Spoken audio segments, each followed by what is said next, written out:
Pleasant good morning to all who are joining us, both in person here. Good morning to the members of the press who are in person and online, as well as all of you who are following us across all of our social media platforms. And welcome to the Opposition's weekly press conference. As usual, a lot has happened in the last week, and the opposition has to come to speak to the population about the concerns that it has about things that are happening both inside of the parliament and on the streets and communities across this country. Joining me today are Member of Parliament for Diego Martin West, Mr. Hans Devines, Member of Parliament for San Fernando East, Mr. Brian Manning, and the Chairman of the People's National Movement and our Chief Whip, Mr. Marvin Gonzalez, the Member of Parliament for Aruca Lopino. Still getting accustomed to those changes, member. So we want to move as quickly as possible, and we will go straight into it. And I want to invite Hans to the podium. Thank you very much, Member of Parliament for Diego Martin Central, the Honorable Simon Dino Brega, to my parliamentary colleagues and to members of the media. Good morning to you, and a special good morning to all our cultural practitioners in Trinidad and Tobago, whether it be pan men, stick fighters, DJs, MCs, the full line, the dancers, every member of our cultural community in Trinidad and Tobago, especially those as well who play the traditional mask characters.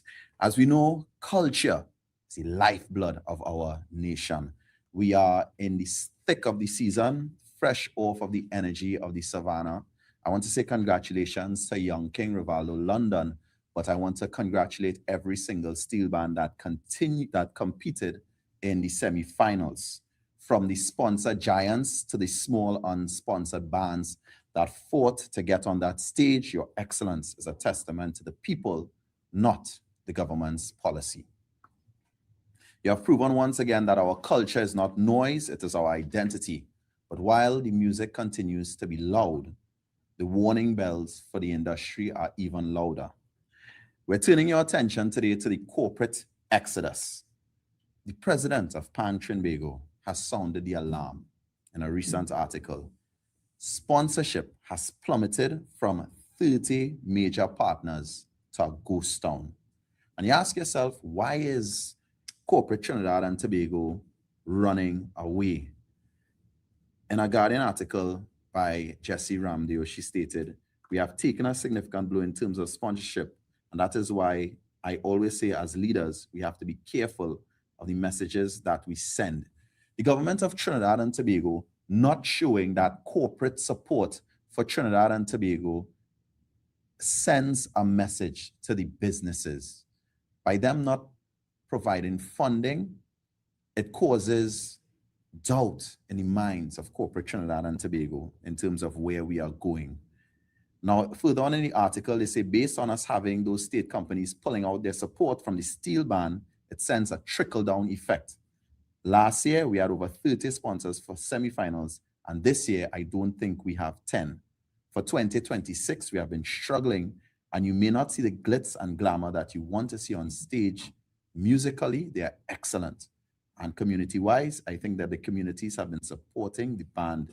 It's because the bands are the community's soul, and that is what is important.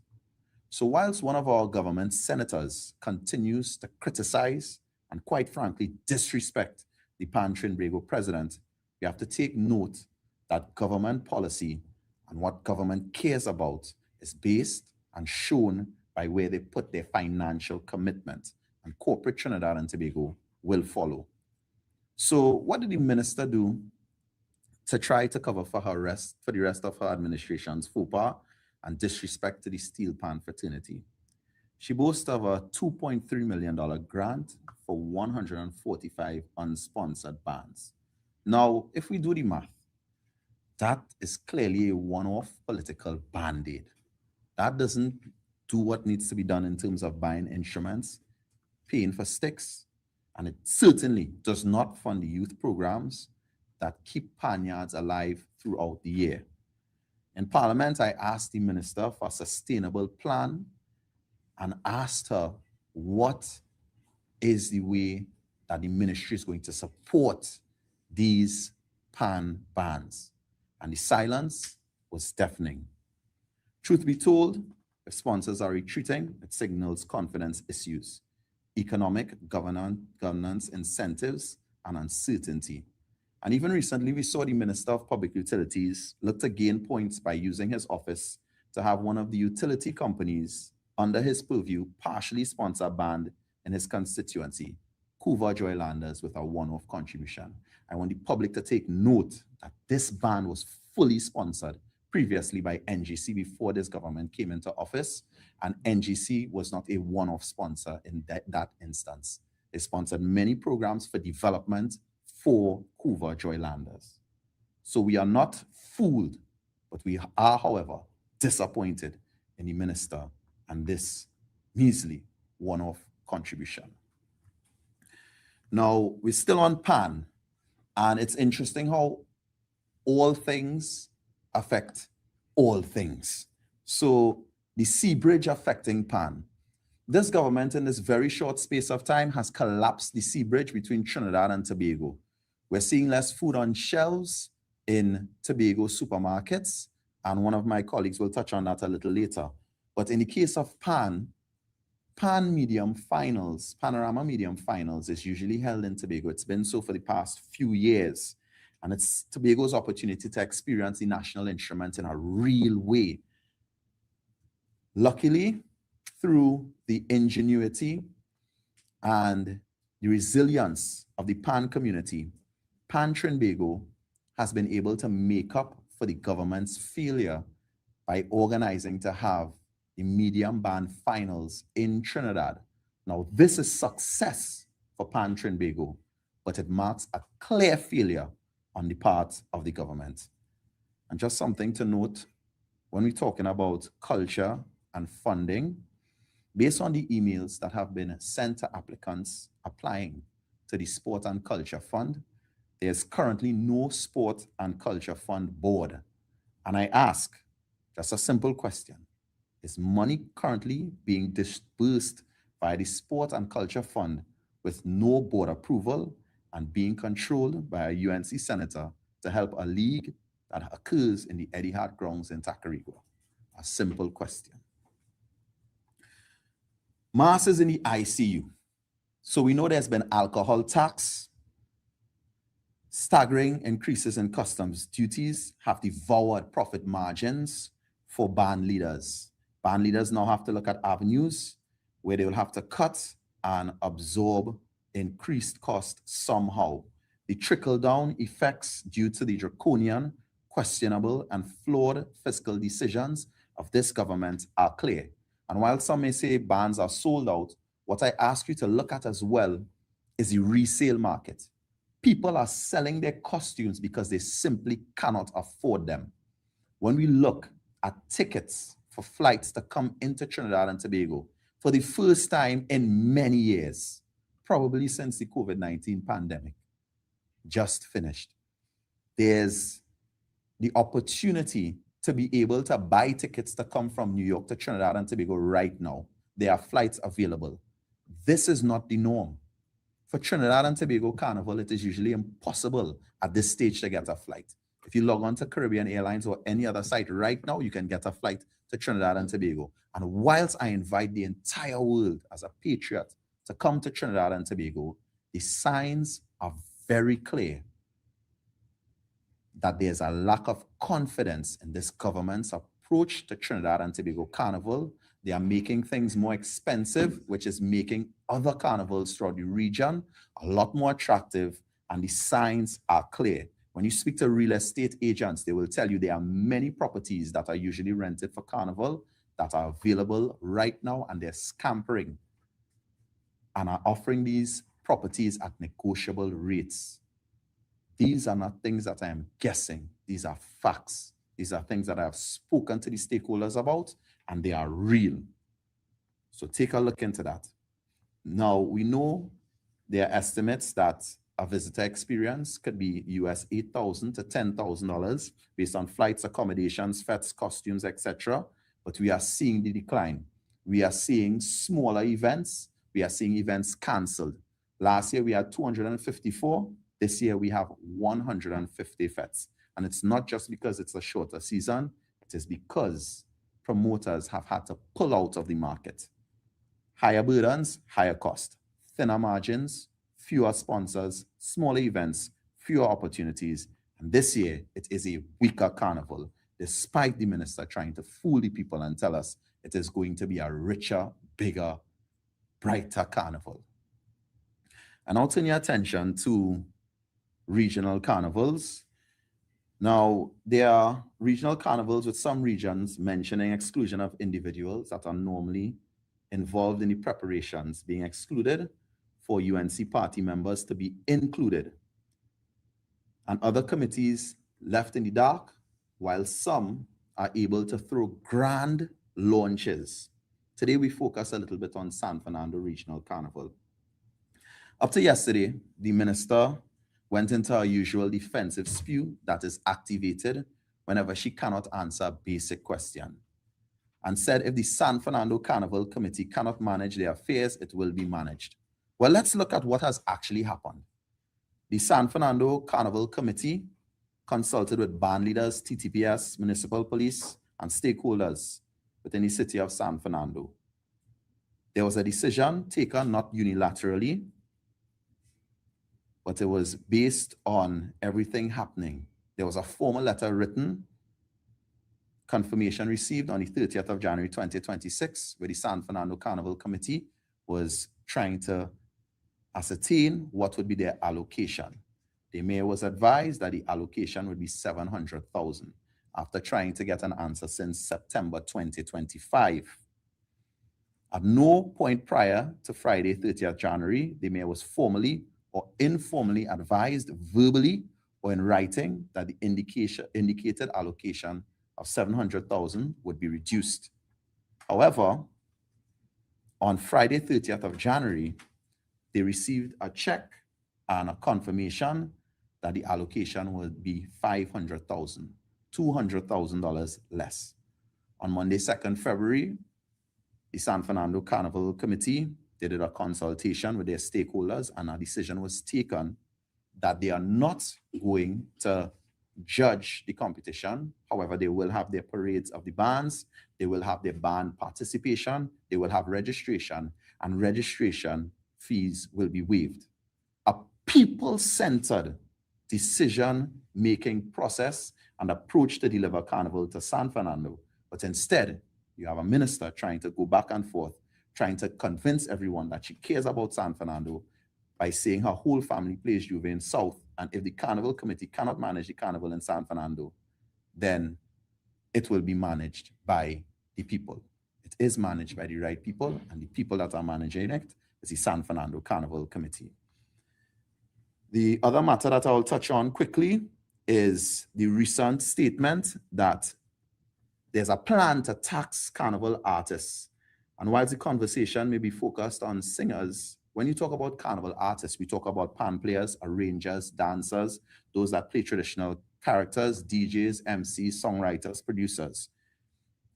Taxes are a legal requirement, and there are a lot of things that promoters are required to pay, including VAT, if your receipts are over $600,000, income tax, corporation tax, green levy fund, deduct withholding tax for foreign artists, local artists. There are things that they are required to pay, band leaders as well. But compliance without consultation feels like enforcement by surprise. At least two promoters, Randy Glasgow and George Singh, said they have been VAT registered for years and they are compliant. Band leaders like Leo Lacan, Ricky Davidson, and Morgana Beach said these taxes came like a thief in the night. There are concerns regarding venues and the access to venues. It clearly impacted the carnival industry with reported event cancellations and claims of rent spikes, increase in alcohol. And in all of this, you say you're going to come harder on these practitioners and enforce taxes. So the minister came in a conference in their usual backpedaling manner to say no immediate plan to tax carnival. Now, this is a government that told us we would get back our contributions in terms of property tax. That has not happened. So we await to see what happens, and we actually saw recently NCC is saying they will do a economic review of Carnival, and we look on attentively to see how that will affect cultural practitioners being attacked by this government that continues to tax, and more tax the citizens of Trinidad and Tobago. The minister talks about restructuring NCC and Carnival 365. Let's be very clear. You cannot talk about Carnival 2027 when you're killing the stakeholders of Carnival 2026. Restructuring the NCC right now, that is like deciding to polish the brass on the Titanic while the ship is sinking. Minister Benjamin talks about evolving the sector, but you cannot evolve what you are currently strangling with taxes, late funding, a lack of corporate confidence. This isn't Carnival 365 right now for most stakeholders. This is Carnival 0. Survive to try to stay alive. Even when you look at TTT, our National Broadcasting Network, a media company which encompasses TTT, Talk City, Suite 100, and Next 99.1, where many professionals have been sent home. We see once again the result of that. Next 99.1 pavement line has been cancelled in different locations after 15 years, which further shows that the UNC cannot run this place. Even in the simplest ways, it is being demonstrated over and over and over. Next 99.1 pavement line was an avenue for many new artists and for many people to see their favorite artists for free in various locations around Trinidad and Tobago. And this being cancelled is a further signal of the way this government treats culture and cultural practitioners. What I demand from the minister: immediate transparency, release the data on the corporate sponsorship slum, the lack of incentives, the total lack of confidence in leadership. We're talking taxes, and she said there's no immediate decision to tax the cultural practitioners. Well, then make it clear. Have a tax moratorium based on the way that the cultural practitioners and the effects of the government's policies have been hurting and hitting the people of Trinidad and Tobago, specifically the cultural practitioners. And again, proper engagement with stakeholders. People may not remember this, but when the Promoters Association was supposed to meet with the Minister of Culture, she absented herself from that meeting. She was not there. She did not make herself present to have a conversation with the promoters. Yet these same promoters are the ones that we are looking to tax the most. I asked the minister to engage with stakeholders. So for everyone here and everyone locked on, Carnival is strong because of the people. Our concerns are sustainability and pressure, financial governance, and industry confidence. Carnival is a national asset. Right now, it is under siege. And I know the government is trying to create a narrative that PNM feels like we own Calypso. There's no other political party or group of individuals that have been criticized and mocked by Calypsonians than the People's National Movement. From Captain the Ship is Sinking to now it's your turn from Mr. Shaq last year, from Kurt Allen last year, we have taken the criticism and we have supported the art form because the art form tells us and shows us who we really are. Because this current administration cannot take the criticism, they send their proxies in competitions and on stages to say PNM feel they own Calypso. We don't feel we own Calypso. What we do is care about Trinidad and Tobago, care about Trinidad and Tobago culture.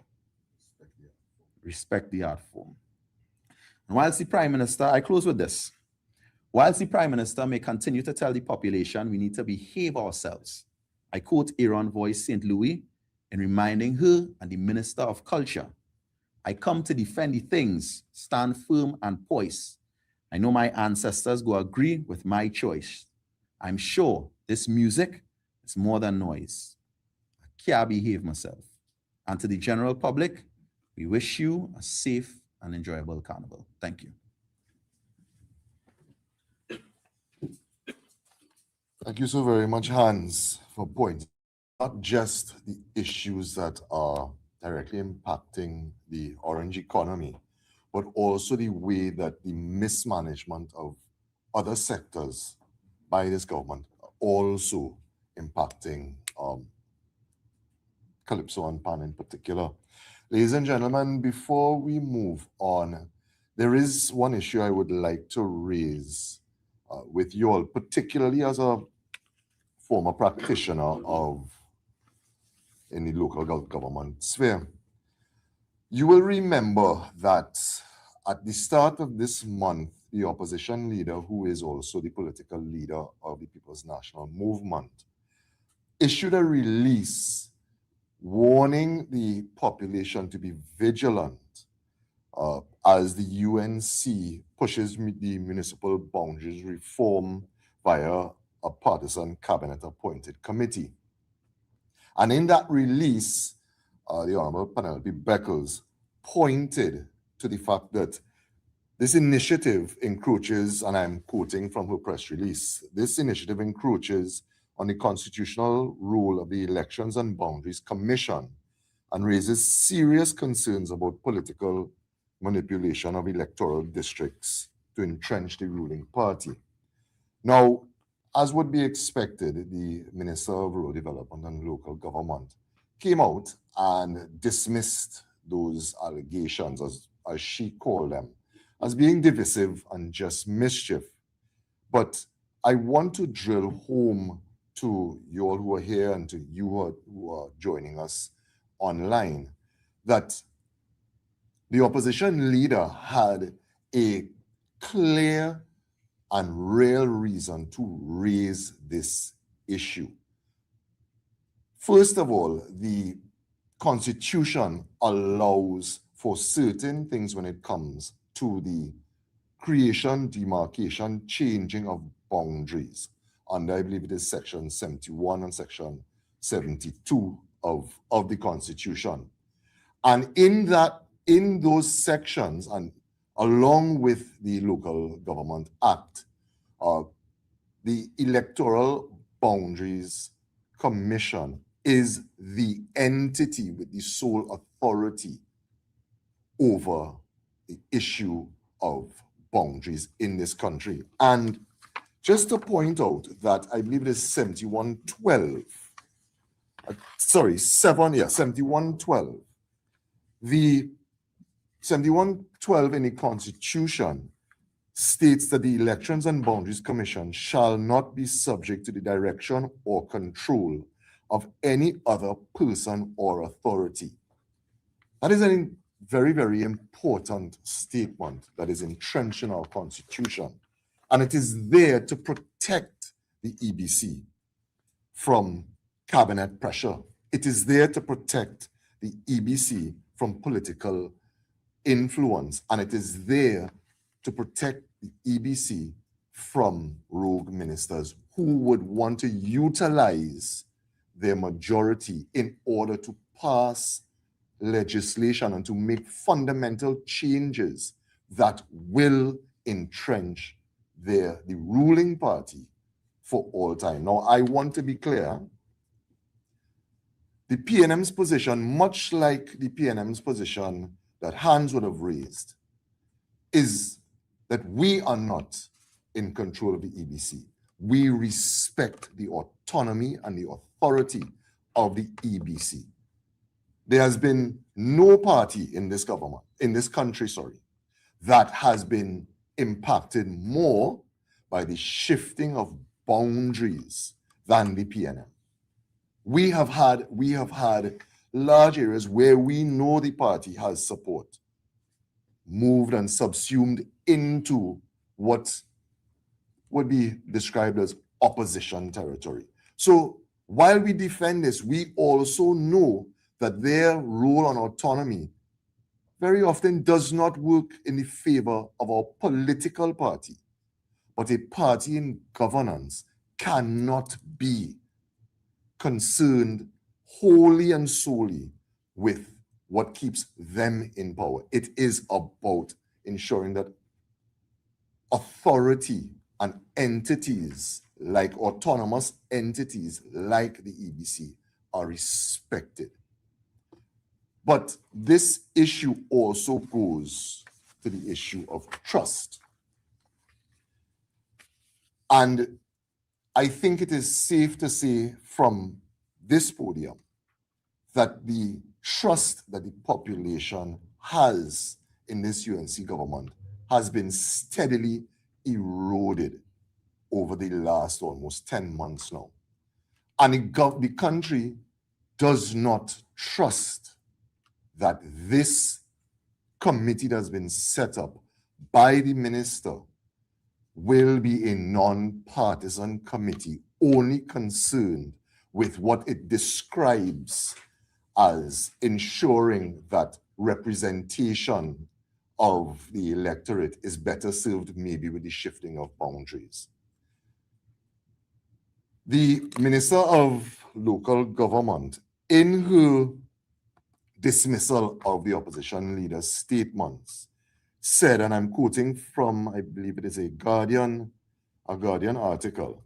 I'm sorry if I don't have the date, but I'm sure it can be found easily.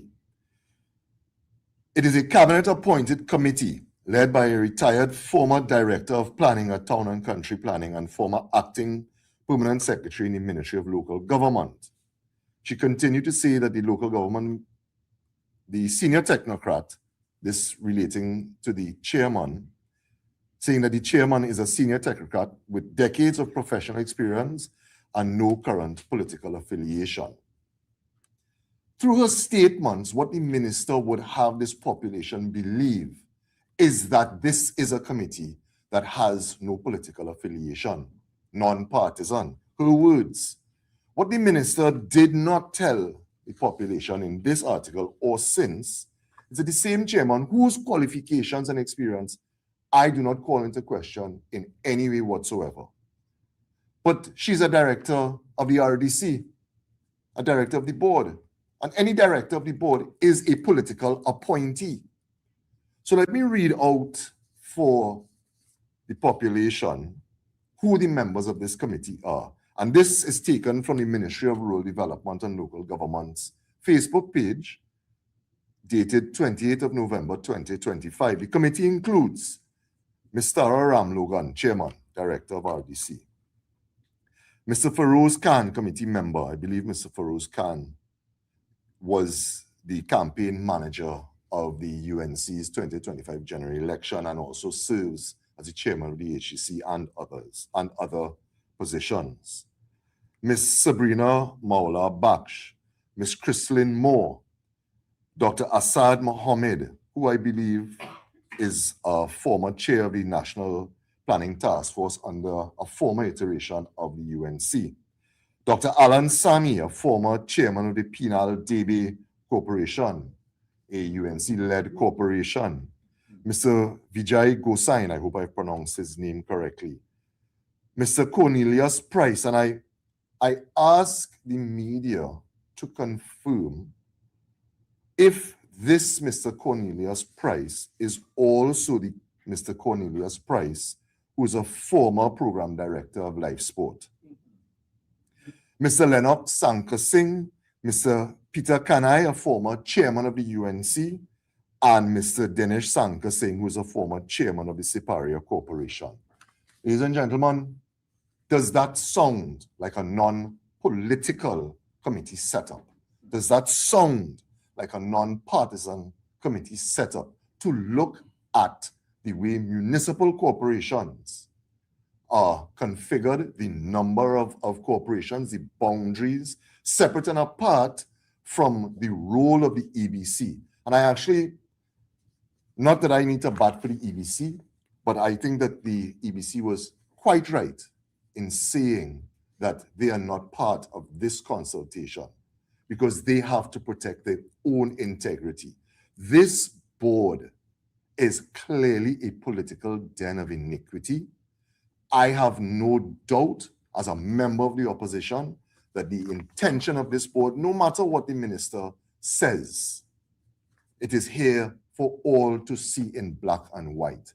This is a political board that is set up to do political business, and the persons who are represented by whether it is a councillor, an alderman, or a member of parliament will be directly impacted by political decisions taken by the board set up by Minister Khadija Ami. I leave that there as a further example of the erosion of trust that happens on a daily basis with this government when it comes to the way citizens see political appointees and governance in general. I will now move on to Member of Parliament for San Fernando East, MP Brian Manning. Thank you, dear colleague. Good morning, everyone. Let's not mince words. We are being lied to by this government. There's no two ways about it. They came into office on a campaign of lies, and they continue to try to govern this country with a litany of lies. Everywhere we turn, they try to say or do something to distract us from the truth of what is going on in Trinidad and Tobago. Recently, you would have heard from the Minister of Finance that there was a $1 billion bond refinancing which took place. The Minister of Finance did his roadshow abroad, immediately came back and held a press conference declaring that this refinancing effort was a success. I believe this Minister of Finance would be the only person in this country that would call that refinancing effort a success. 10 years ago, the previous government took out a $1 billion bond on the international markets at an interest rate of 4.5%. Now, your interest rate is a reflection of your ability to repay. If you have the ability to repay, it reduces your default risk, so you get a lower interest rate.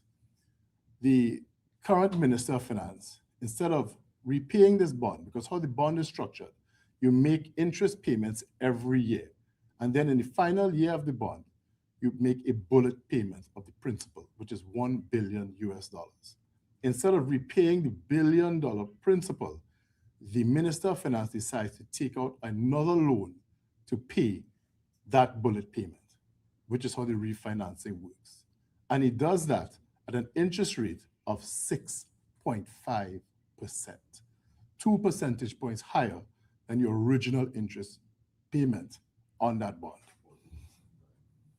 That means that for the next decade, the people of Trinidad and Tobago will be making interest payments on a $1 billion bond of $65 million annually, which is almost $500 million TT dollars payment annually on a loan on which adds absolutely no capacity to Trinidad and Tobago because it was used to refinance a previous bond. The Minister of Finance decides to come to the people of this country and say that he is not kicking the can down the road and that he is not leaving a debt burden for future generations. Folks, any right-thinking, logical person can see that that is completely untrue. That bond or those annual payments are going to create a dramatic drag on the economy of Trinidad and Tobago. And it is a reflection of the fact that this Minister of Finance and this government has absolutely no idea what they are doing. They have no plans. They have no way of saying exactly how they intend to repay this $1 billion bond. So they take out another one for 10 years and they hope whoever's in office then will have to figure it out.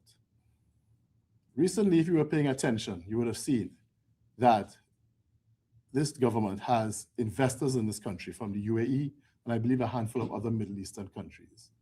They brought investors here attempting to get some foreign direct investment into the economy of Trinidad and Tobago. I want the people of Trinidad and Tobago to take careful note of the treatment those investors got from the People's National Movement as opposed to what investors got when the PNM was in office. The UNC did everything possible to denigrate, insult, and to scare off every single foreign direct investor in this country while the PNM was in office. From sandals to Jindal to the Dragon deal. Well, I don't know what it is they didn't call the current president of Venezuela. I don't know what derogatory name they didn't call the lady. And now they have to run back to her cap in hand, asking to renegotiate the very same dragon deal that they lied about before the election of last year, saying that they would cancel it. Now they have to review it because they have no other options of generating foreign exchange to manage this country or to repay any of our debts. So where is our economy going? The Minister of Finance and this government has said nothing about how it is they intend to invest in this country. Keep in mind, the People's National Movement is hoping that this government can attract foreign investors into Trinidad and Tobago. We would never denigrate those who would want to invest in our people and to create opportunity.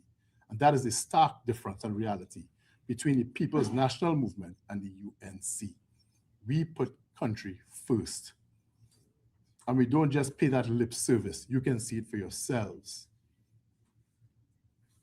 Let's take a look at what was recently announced also in the manufacturing sector, where NGC has proposed a gas price increase. Now, for those who don't know, the manufacturing sector of Trinidad and Tobago is the largest generator of foreign exchange outside of the energy sector.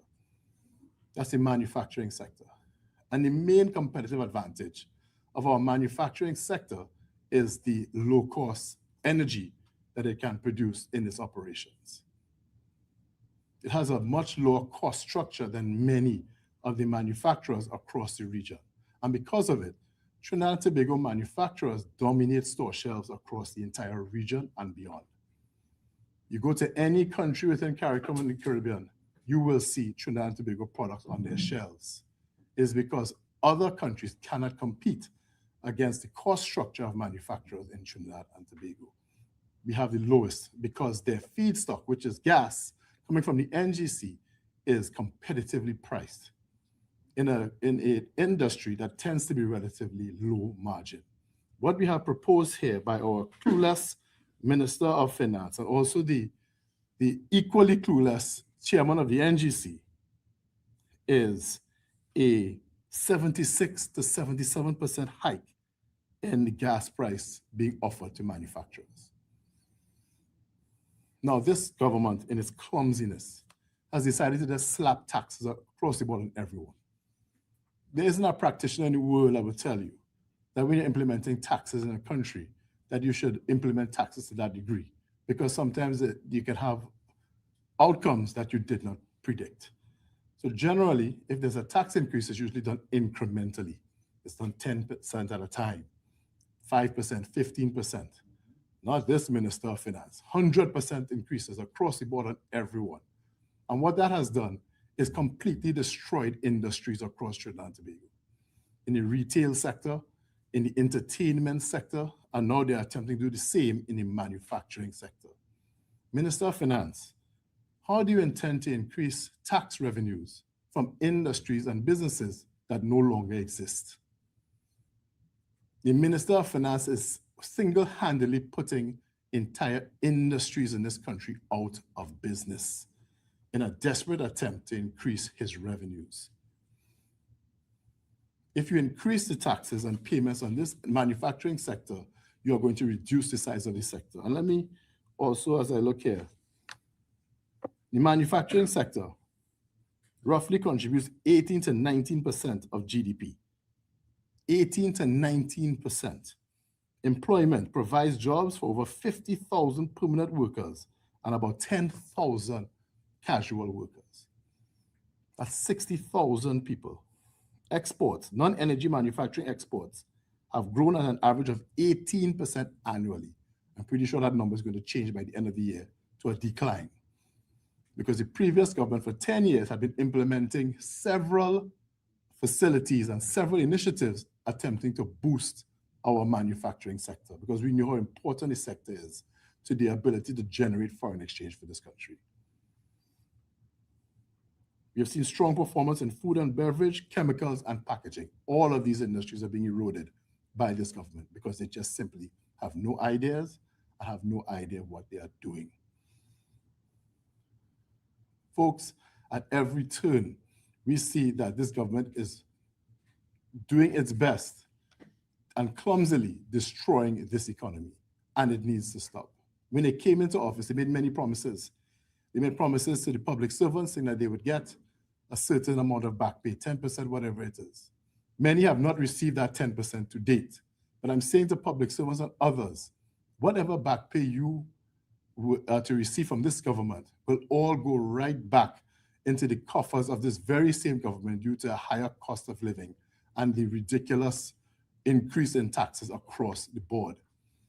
Everything they have done will completely increase the cost of living in Trinidad and Tobago, and whatever results they hope to get, it will not materialize. Because as I said earlier, you cannot increase tax revenues from businesses and industries that no longer exist. This government is killing the goose. That is what they're doing. So we are asking that the Minister of Finance, please take the time, first of all, to start telling the truth to the people of Trinidad and Tobago. Please tell the truth. This bond is not a success. An interest rate from 4.5% to 6.5 and $500 million in annual payments on a bond that we have to repay in 10 years for $1 billion with no plan for generating that $1 billion could never be a success for the people of Trinidad and Tobago. While you are also destroying many of the other sectors in this country that we depend on to generate very much said US dollars, including, as we heard earlier from my colleague, the carnival sector. Folks, thank you so much for your attention today. And I ask the Minister of Finance to please reconsider the path that he is on, because a lot of people are being hurt. And sadly, it is going to be the poor and vulnerable that have been hurt the most. This government has waged war on the poor in this country, and the People's National Movement will not stand idly by and allow that to continue. Thank you.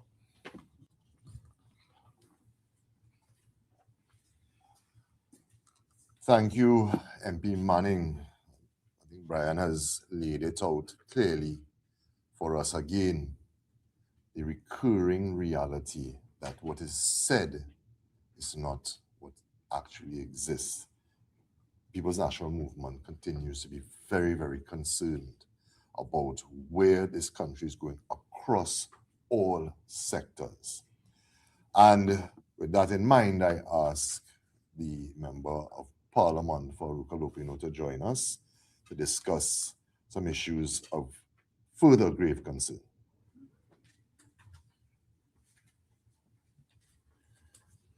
Thank you very much, my colleague from Diego Martin Central. And also want to recognize again my colleague from Diego Martin West, Hans, and San Fernando East, Brian. Good morning, Trinidad and Tobago. This morning, I want to raise a matter that I regard on behalf of the opposition of critical national importance. I'm doing so to let you know that oftentimes what you see takes place on a weekly basis in the parliament, where the opposition asks questions of the government through urgent questions, questions on notice, questions for written responses, Prime Minister's questions. You would see there's a pattern of behavior on the part of the government to invoke standing orders to not answer those critical questions and to account on behalf of the people of Trinidad and Tobago. One such example occurred last week, Friday, when the Minister of Homeland Security was asked two very important questions. And you would expect that a minister deserving to be called a minister and deserving to serve in the government of Trinidad and Tobago would seize upon the opportunity to answer any reasonable questions posed by the opposition. One of the questions I asked the minister was whether or not he's prepared as Minister of Homeland Security to give the public an assurance that there's going to be an independent investigation to the matter of the Samaru killing. And the minister, not seizing the opportunity to give the population this assurance, invoked Standing Orders 27(1)G not to respond to the question in the public's interest. A question that was posed in the public interest to ensure, asking the minister and the government whether they are going to ensure a full, transparent, and independent investigation, the minister is using the same standing orders not to give the assurance in the public's interest. The second question I asked the minister was whether or not he can say what support the government and the Trinidad and Tobago Police Service might be giving to the Samaru family in light of what is taking place. The minister not seizing the opportunity being presented to him by the opposition, and any minister that is deserving to be called a minister would be happy to come to Parliament and answer this very important question. What support are you giving to the Samaru family? The minister, not seizing upon the opportunity, invoked Standing Order 27-1G not to answer the question in the public's interest. So it is not in the public's interest, according to him and the government, for the population not to know what support is being given, if any at all, to the Samaru family. And what is very disconcerting of this behavior is that you would expect members of the government to hang their collective heads in shame when their colleague behave in this manner. They thumb their desks to support that kind of behavior. And they laugh and they jeer at the opposition. This morning, I want to bring to your attention another matter that I raised in the Parliament through questions for written responses, because sometimes the information that we want to get from the government, the timeline that is given to us in accordance with the standing orders, we will not get the government to account and to provide the information in the public's interest, not 27-1G, mind you. So, based on information coming to the opposition, as Shadow Minister of Public Utilities, and given my experience in that portfolio that I had the privilege and the honor to serve, I filed two questions to the Minister of Public Utilities. And the questions were very simple. Indicate the number of persons that were employed in the Water and Sewage Authority from April the 29th to the time I filed the question, which was in November. That was the time I filed the question. So April the 29th, which was the day after the elections, to November. Number of persons employed in the Water and Sewage Authority, the names of those persons employed during that timeline, the salaries being paid to those persons, and the recruitment criteria utilized by WASA to employ those persons. The minister had up to the 25th of December last year to respond. And of course, he didn't respond. And it's only last week he decided to respond. There are some other questions I filed, but that will be for another news conference. I can't give you all everything today because I myself have to take some time to digest some of the things that I'm getting inside of there. But Brian said it. They campaign on lies and they will continue to govern with lies. I want to remind you, they campaign on lies and they will govern with lies. So I asked the questions of the minister to provide the information for me via written response, and I got the response that I got. They did not provide the recruitment process that was used to employ those persons. They did not provide me with the names of those persons, but I want to assure him, and I want to assure you, the people of Trinidad and Tobago, they could run, but they can't hide. I will get the information on behalf of the people of Trinidad and Tobago, but based on what I have this morning, I will share with you. Last week, you would have heard that the director of HR was fired. He was actually escorted out of the compound by the security in Wassa. And I'll tell you why that happened. When the questions were filed, of course, the ministry had to find out from the board, okay, how many persons you've employed, how much you're paying them, the names, etc.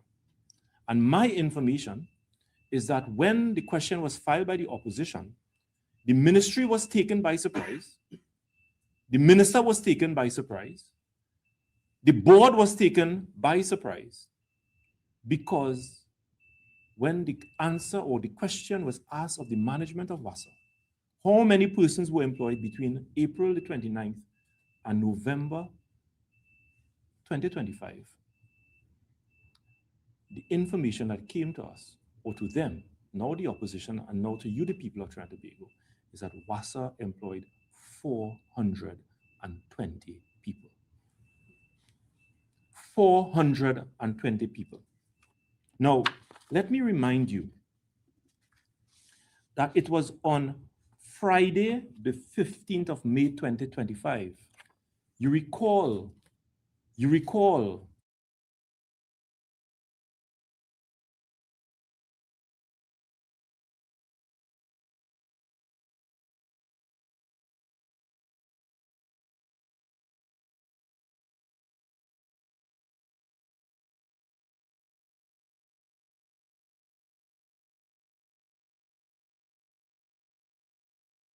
scrap a WASA transformation plan created under PNM, its PNM predecessor. In making this announcement at a post-cabinet news conference at the Red House in Port of Spain on Thursday, May the 15th, Prasad Bisesa ripped up a copy of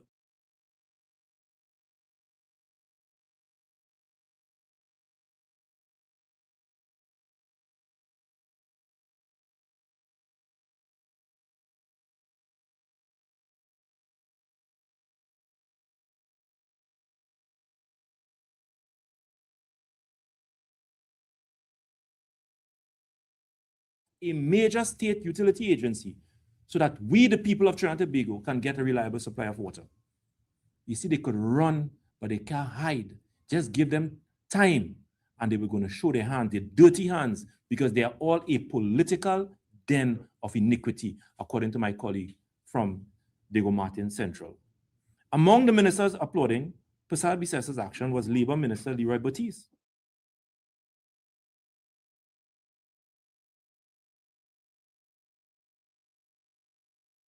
Prasad Bisesa said, today, the cabinet rescinded the previous cabinet decision of the PNM to, according to her, brutalize, demonize, and attack WASA workers. Nothing in that transformation plan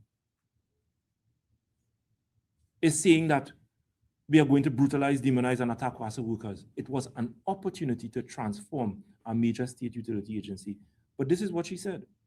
She added that changes to WASA's management structure have resulted in a savings of $30 million annually. This is what the Prime Minister said, that the changes in the executive structure would result in $30 million.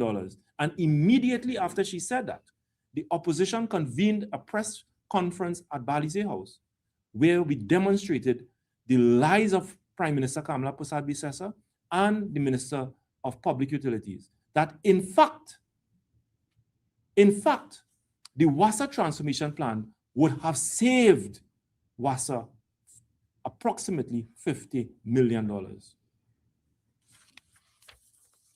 We are now in February 2025. WASA has employed up to November last year, 420 persons or 26 persons, as they have indicated in their response to my questions in the parliament. And according to them, because I asked how much money they are being paid, what was the recruitment criteria? And when we did the calculation, the 420 people that were employed as of November last year, it will cost you, the taxpayers of Trinidad and Tobago, upwards of $60 million. $60 million. She ripped apart a transformation plan that was going to streamline the management of WASA from 426. By the way, it's 426 again, you know. 400, that says something about 426 that they like.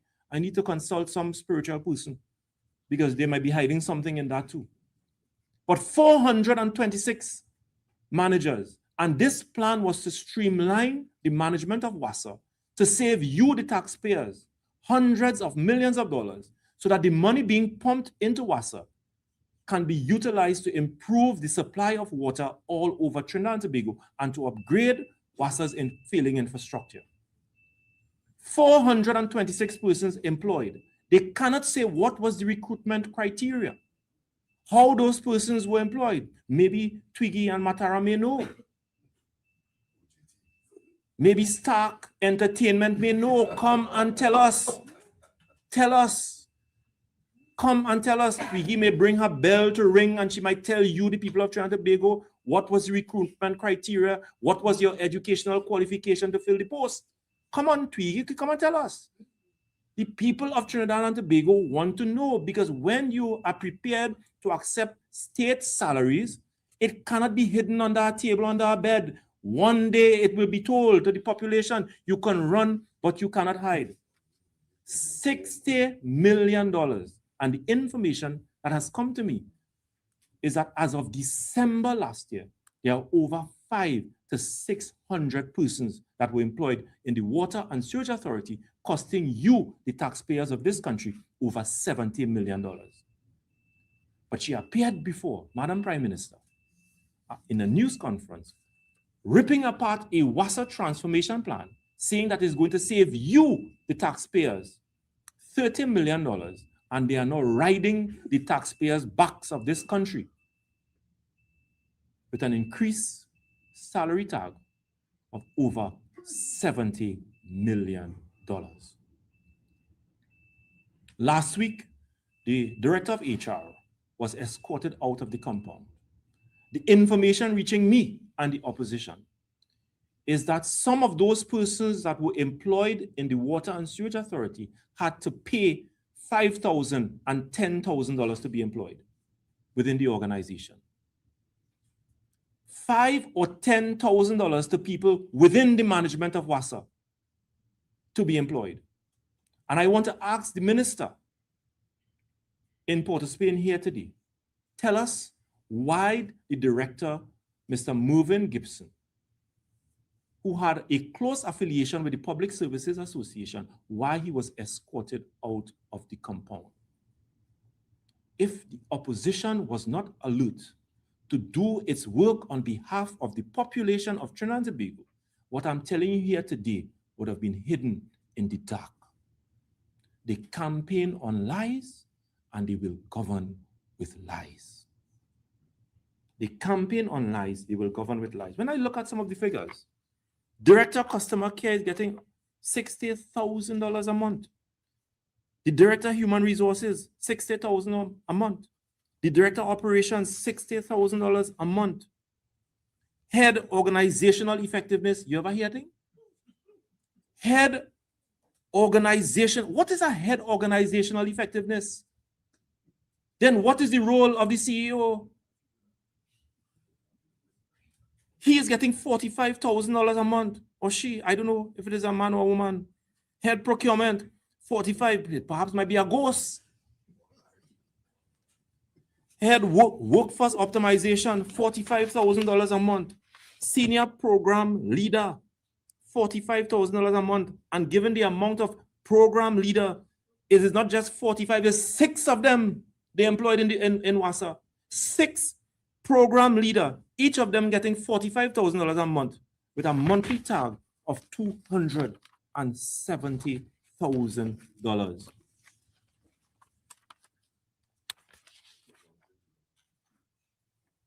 The total wage bill has gone up to close to $70 million inside of WASA. And the Prime Minister in May last year, on the 14th of May, ripping a transformation plan and selling it to you, the population of this country, that it is going to save WASA $30,000. They are a bunch of diabolical and dangerous liars. A bunch of diabolical and dangerous liars, because what she has brought on the people of Trinidad and Tobago is a political den of iniquity.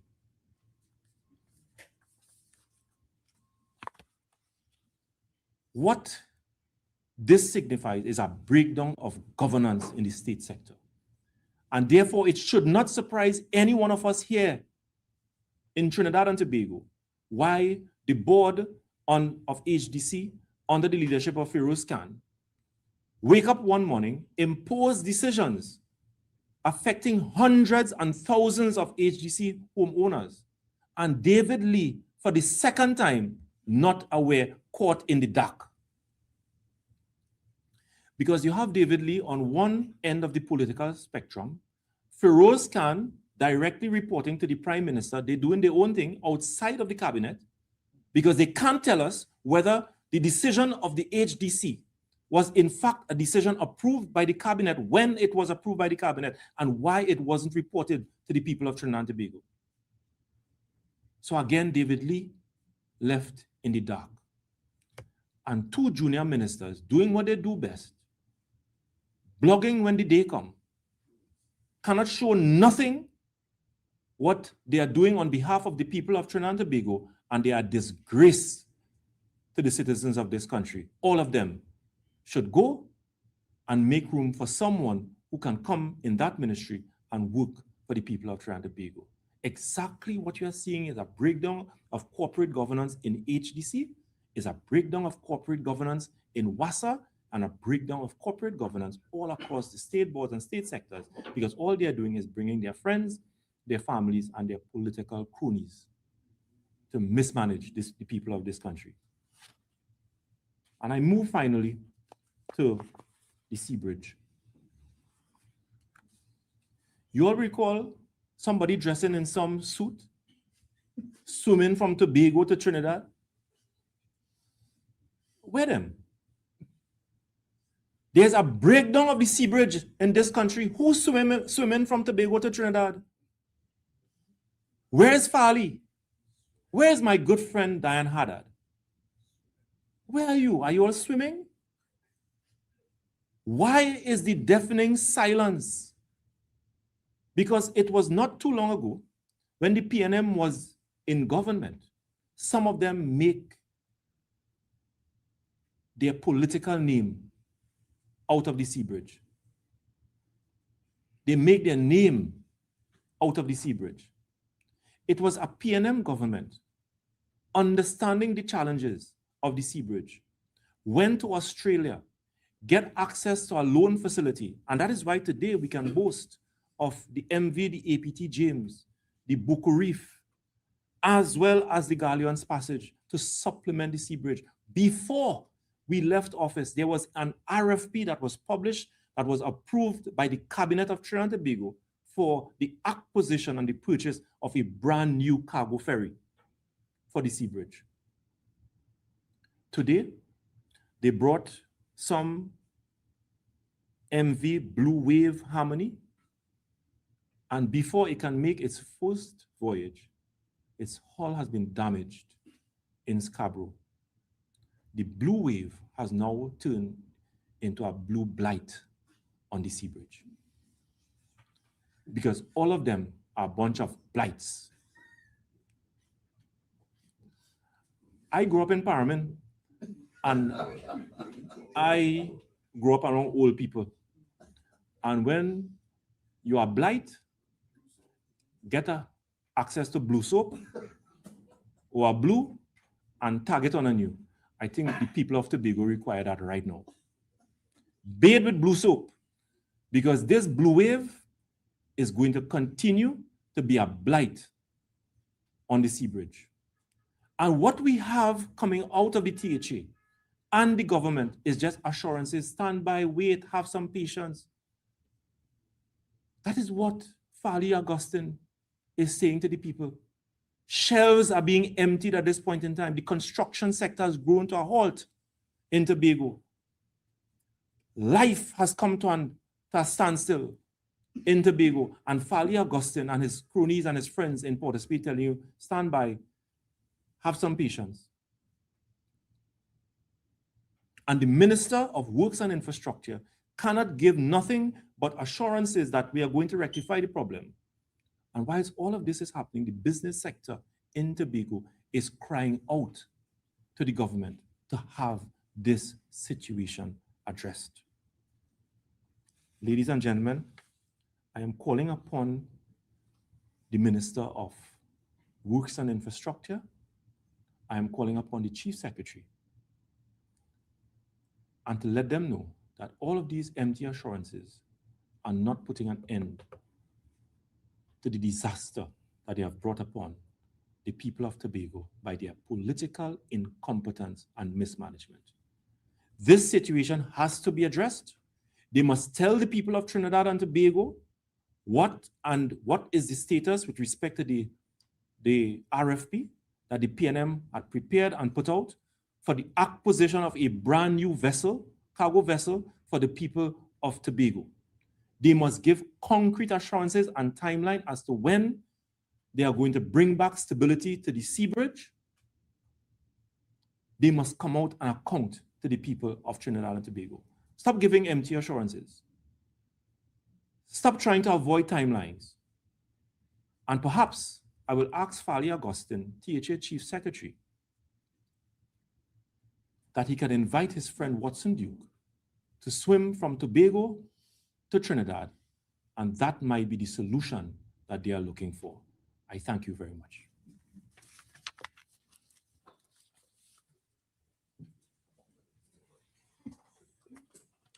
Thank you very much, MP Gonzalez, for that very spirited explanation of what is happening in the areas under your purview. We are now going to move to the usual question and answer segment. Marie, I see you with your microphone. I suspect you'll be leading all questions today. But please feel free. I mean, just let us know what your question is and who you'd like to speak to. All right, okay. We'll start with MP Gonzalez. I suspected you would want to do that. Yes. Morning, Kimberly Fletcher, Guardian Media. Morning. Okay, so let's start with the Minister of Homeland Security, because you would have started with that in your presentation, right? In a government or a UNC press conference yesterday at UNC headquarters, the minister would have stated that members of the public are not aware of everything that would have transpired when it comes to the death of Joshua Samaru, right? There was one clip that was circulating, and he's basically saying that, well, the public doesn't know what happened before, or what happened after, right? Which is alluding to the fact that there are things that are unknown to us. So as a former Minister of National Security, I wanted to know your thoughts on that and the perception that is being given to the public, or the lack of assurance, as you mentioned there. The minister is playing smart with foolishness, because if there is something that the public should know, in addition to what they have seen via the CCTV camera footage that was widely circulated, then there's nothing that prevents the TTPS, there's nothing that prevents the minister from putting that information out in the public domain so that the people can come to their own conclusion. What the minister is saying is that, listen, don't come to your conclusion based on what you have seen on social media or on the CCTV cameras and footage that was made public. Don't believe it. Because we have something that says and paints a different picture, but we can't share it with you because there's an investigation and this information might be needed in evidence. There's nothing in law, absolutely nothing in law, that support that stance that he's pretending to be hiding behind. And as long as he continues to hold to that position, the people of Trinidad and Tobago aren't fools. They aren't fools. And to tell them what they are saying, don't believe it. It's an insult to the intelligence of the people of this country.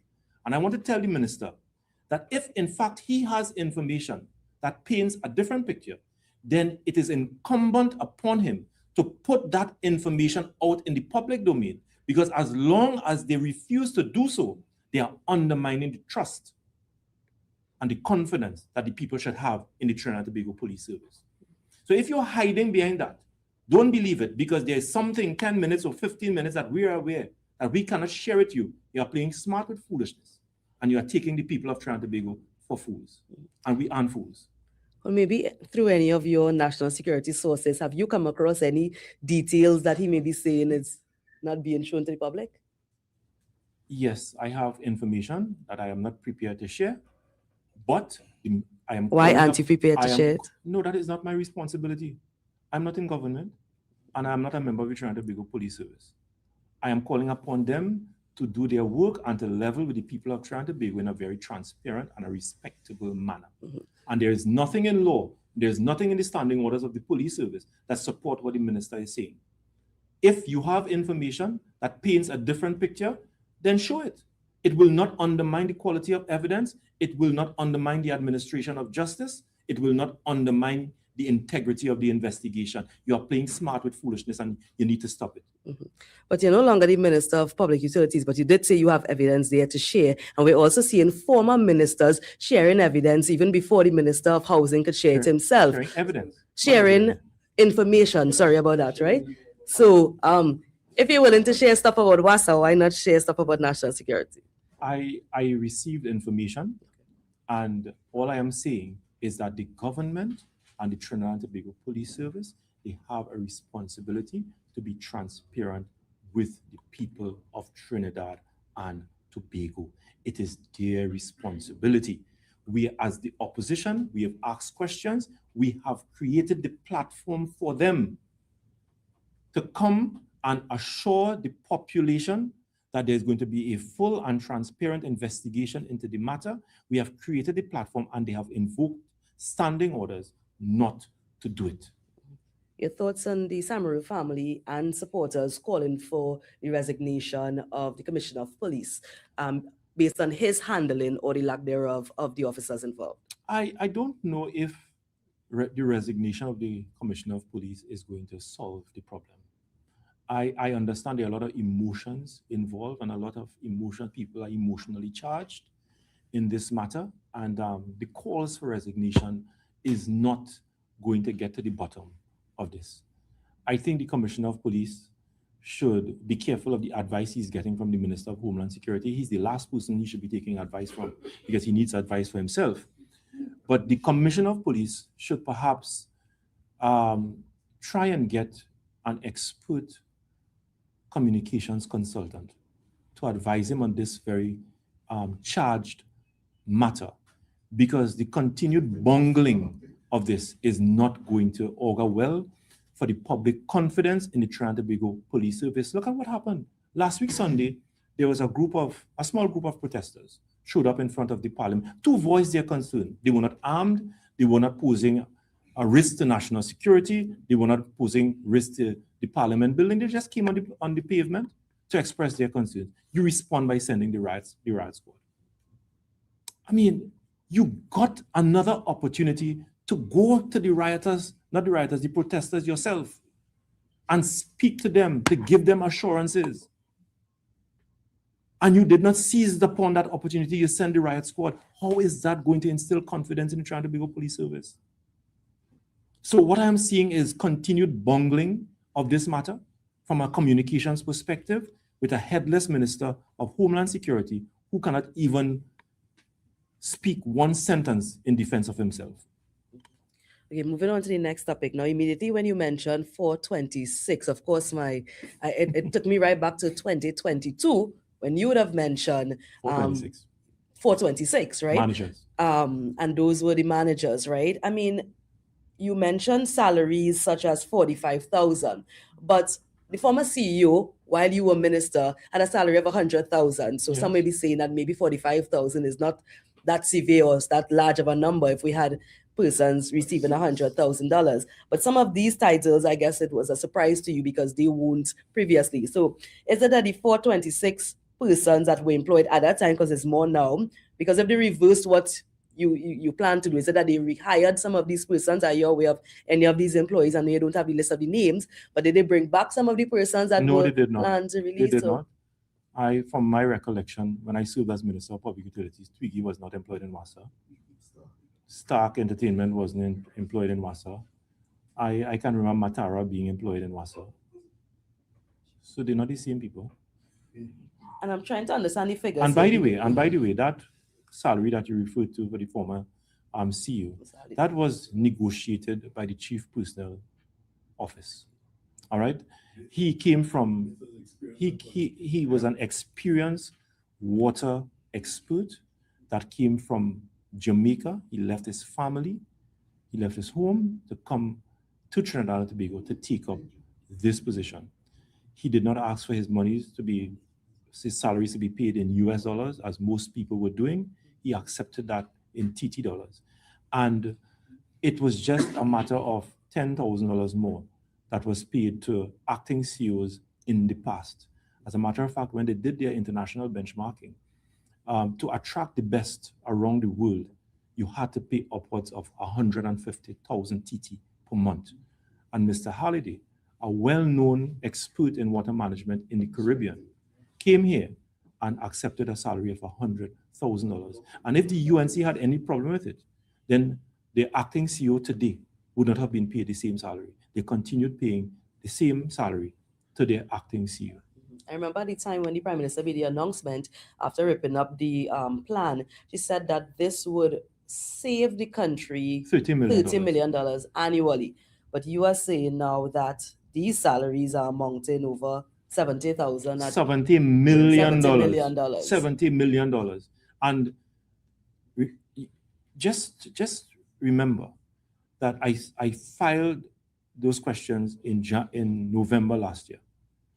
So the question was for a period from April the 29th to November 2025. And as of November, it was 426 persons that were recruited inside of the organization. The information I have is that it is upwards of 500 persons that are employed in the organization from the elections of April the 28th. And it's coming at a price tag of over $70 million on an annual basis. So she ripped apart a WASA transformation plan, gallivanting herself to the national community with ministers applauding you, and sold it to you, the citizens, that is going to save you, the taxpayers, $30 million. And in the background, brought in 500 people that will cost you $70 million. The maths ain't mathsing. But that is UNC governance for you. They campaign on lies and they govern with lies. And by the way, I am asking the names of those persons and the recruitment process that was used to employ each and every one of those persons. And I will work until I get that information. They could run, but that information, I'm going to get to the bottom of it so that you, the people of Trinidad and Tobago, will know their behavior. Based on your information, why was Mr. Gibson removed from his position? Because that information that I just revealed here to you this morning, I understand that some of it was spearheaded by him.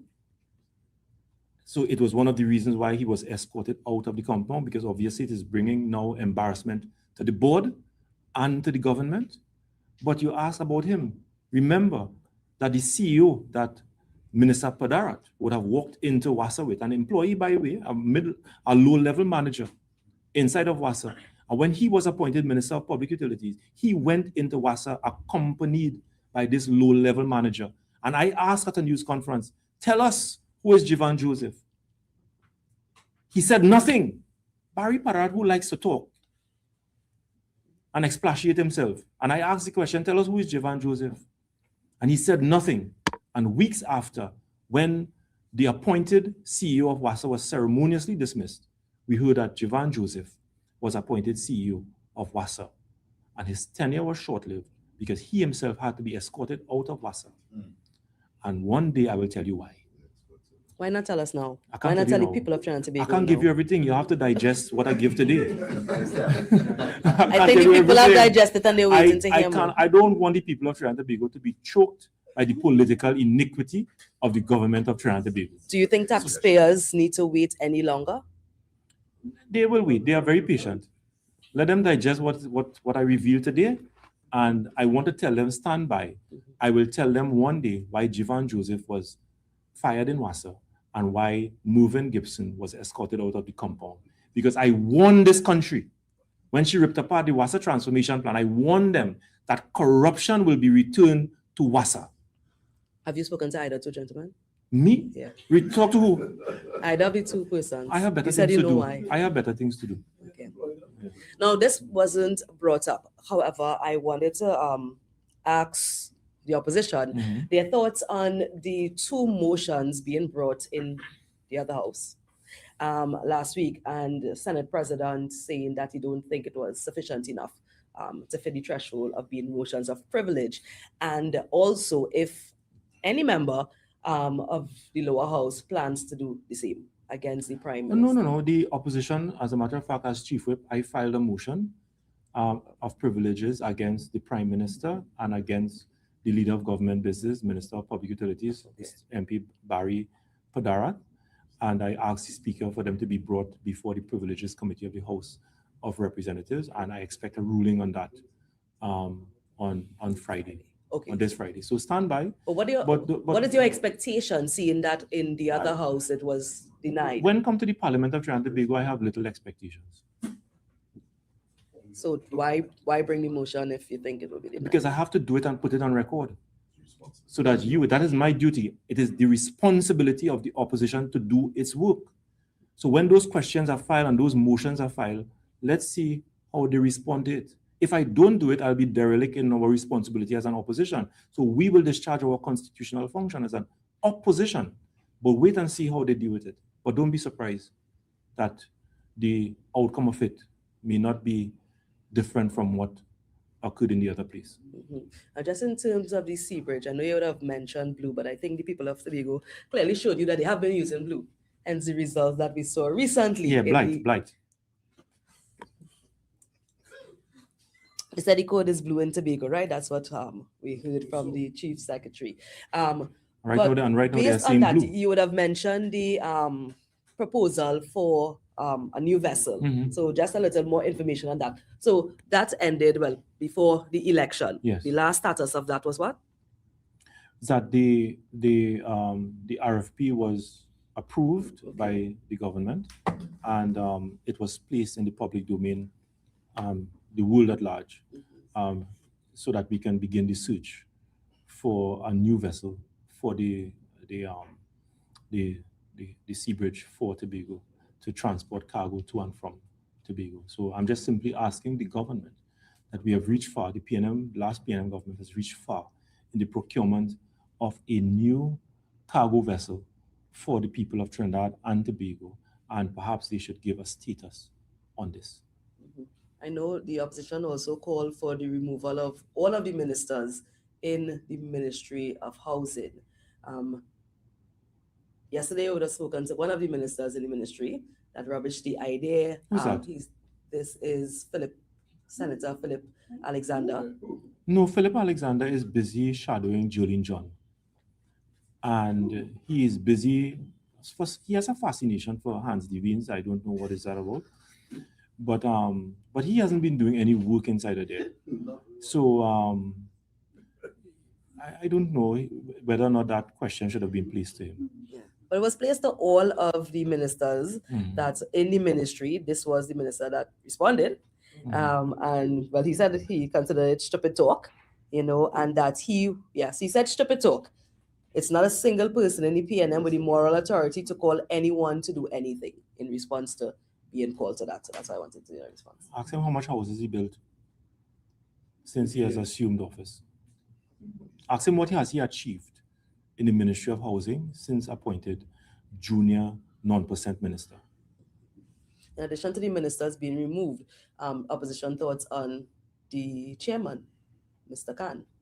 Mr. Khan should explain to the people of Trinidad and Tobago whether that latest diabolical policy that he imposed upon owners of HDC houses was approved by the Cabinet of Trinidad and Tobago. When it was approved by the Cabinet of Trinidad and Tobago, why wasn't there sufficient consultation with the people of Trinidad and Tobago? And what discussion he had with his line minister before asking his board to take this very important decision? He has questions to answer, and he must explain to the population whether he consulted with his line minister and got the approval of his line minister on this matter, because based on what we have read so far is that the line minister was blindsided yet again by decisions taken by the Feroz Khan's board So he needs to explain this, whether or not it was approved by the cabinet, when it was approved by the cabinet, and why wasn't there consultation with HDC stakeholders. Thank you. Ladies and gentlemen, thank you for joining us today.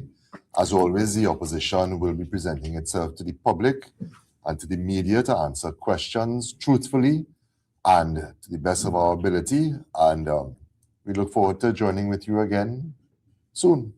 Have a good day.